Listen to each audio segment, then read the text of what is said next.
queridas e queridos da Tia Kizzy! Estamos aqui mais uma vez tentando desafiar as leis da natureza e gravar um vídeo antes das 7 da manhã. Mas hoje eu acho que o vídeo demorou um pouco porque eu fiquei pensando muito sobre o que eu queria dizer essa semana. Foi uma semana que me instigou muitas reflexões. Como todos sabem, ontem foi o Dia da Consciência Negra, né? Que eu carinhosamente chamo de Dia da Paciência Negra, né? De tanta goiaba que a gente tem que ouvir. Eu acho que a gente tem que exercitar muito mais a paciência nesse dia do que a consciência em si. E eu fiquei pensando sobre o que dizer, né? Sobre esse dia. E aí foi muito difícil, porque que eu falei, vou indicar uma arte preta aqui, mas... Meu Deus, né? Nós somos muito bons nisso, né? Como escolher uma arte que foi desenvolvida por um negro? É muito difícil, porque é uma produção cultural muito extensa e muito significativa. Então, se a gente for pensar só em música, eu teria que ficar aqui 5 horas falando disso. Então, daí, eu pensei assim que a gente podia... Eu fiquei pensando em como que eu ia encaixar esse assunto. E daí, todas essas reflexões me levaram a pensar assim, sobre todas essas goiabas que a gente tem que ouvir, de consciência branca, e de, eu nem sou racista, eu até tenho um amigo preto. Eu fiquei pensando assim, o quanto que a produção cultural me ajudou a lidar com essas questões, né? A refletir sobre esses temas. E aí eu pensei, poxa, é sobre isso que eu quero falar. Quero falar sobre as obras que me ajudaram a buscar entendimento a respeito dessas questões, né? Então, daí eu pensei, assim, num apanhado de coisas que me ajudaram nisso. E aí eu queria fazer rápidas indicações aqui do que me ajudou nessa reflexão. Para quem gosta de filme, eu queria falar sobre o filme 12 Anos de Escravidão.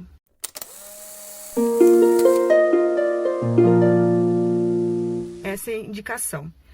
Eu sei que a maioria das pessoas já assistiu esse filme. Esse é um filme bastante famoso, né? Ganhou prêmio, tem na Netflix, todo mundo já conhece. Mas o que eu queria falar desse filme é sair um pouco da reflexão que a gente tem quando assiste, porque ele é muito violento, né? Muito violento, trata de escravidão. E ele é tão indigesto que a gente não consegue refletir sobre o que ele significa, porque de tão difícil que ele é de digerir. E eu queria chamar vocês para ter essa reflexão sobre esse filme. E a reflexão além de toda a violência e desgraceira que esse filme traz, eu acho que muitas pessoas não conseguem nem terminar de assistir, eu fui uma dessas pessoas. A reflexão que fica, que é importante, é sobre aquele cara que é o protagonista do filme. Ele começa o filme sendo uma pessoa livre, né? Então, essa é a reflexão, quer dizer, qual é a liberdade que uma pessoa preta tem na realidade, né? Quer dizer, foi jogado todo o jogo social que dizia assim, não, você vai conseguir, no caso dele ali, a alforria dele, ele era um negro liberto, e assim, de um dia para o outro, por uma crise que ele não controla, que é alguma coisa que simplesmente aconteceu, ele simplesmente perde todos esses direitos. E essa é uma reflexão atual, quer dizer, o quanto nós pretos somos de fato livres hoje em dia, né? O quão frágil é essa liberdade, né? Então, eu acho que essa reflexão me ajudou muito. Depois eu assisti uma entrevista do Emicida e ele falava disso, sabe? E aquilo foi clareou tanto a minha mente, né? Sobre como isso é frágil, né? Como até hoje, então porque eu sou rico, eu embranqueci e a situação do Brasil, o racismo do Brasil é social. Não é de cor. Né? Assim, a nossa liberdade não é a mesma, né? Nem a minha liberdade é igual à liberdade dos outros negros que são mais escuros. Então, assim, a gente tem muitas reflexões a fazer sobre isso. Eu acho que esse filme, se a gente conseguir passar dessa violência atroz, ele nos traz essa reflexão. A segunda reflexão que eu faço é sobre esse livro aqui, Negras Raízes, que é o livro de onde meu pai tirou meu nome, e eu não vou falar sobre isso, porque um dia eu quero fazer um vídeo só sobre isso. Mas a discussão desse livro, do Kunta Kinte, que é o protagonista, era a respeito da importância das raízes. né? Que acho que é outra coisa que está tão à tona hoje, né? A necessidade do nosso reconhecimento, da nossa identidade cultural. Quer dizer, quando você desfaz a pessoa da condição humana, que foi o que aconteceu com as pessoas que foram sequestradas da África e vieram para a América, e no Brasil especificamente atroz, né? Você destitui ela da humanidade e você faz ela esquecer que ela é um ser humano que tem uma raiz, que não nasceu escravo, né?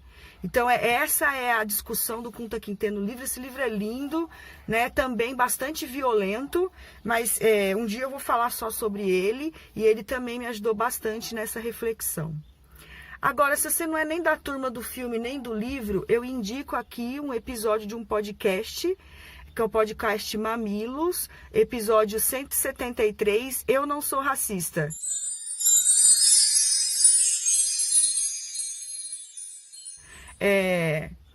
Esse episódio é fácil de achar, tem no Spotify, procurem pelo episódio 173. E por que eu acho ele importante?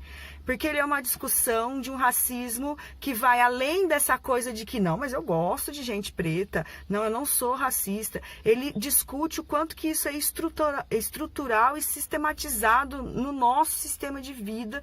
No caso, o podcast fala sobre o Brasil.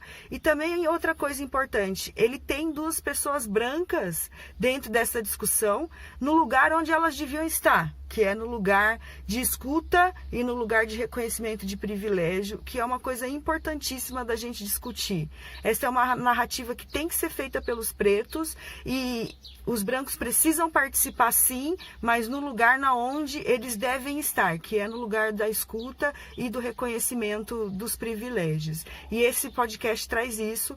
Eu acho bastante interessante. O Mamilos é um podcast bem legal, mas esse episódio é especial. Então, acho que ele ajuda bastante você entender e começar a pensar e pensar coisas para refletir. E, se você não quiser fazer nenhum desses três, eu convido você só a ouvir uma música e se colocar no lugar da empatia. É uma música do Jorge Aragão, que chama Identidade.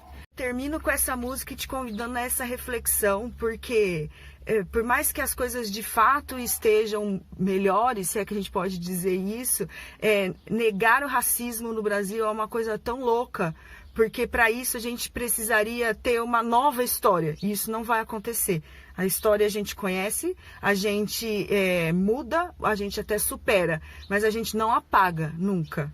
E essa música do Jorge Aragão, Identidade, diz: quem cede a vez não quer vitória, somos herança da memória. Temos a cor da noite, filhos de todo açoite, fato real da nossa história. Se o preto de alma branca para você é o exemplo da dignidade, não nos ajuda, só nos faz sofrer, nem resgata a nossa identidade. Reflitam, boa semana e beijos de luz.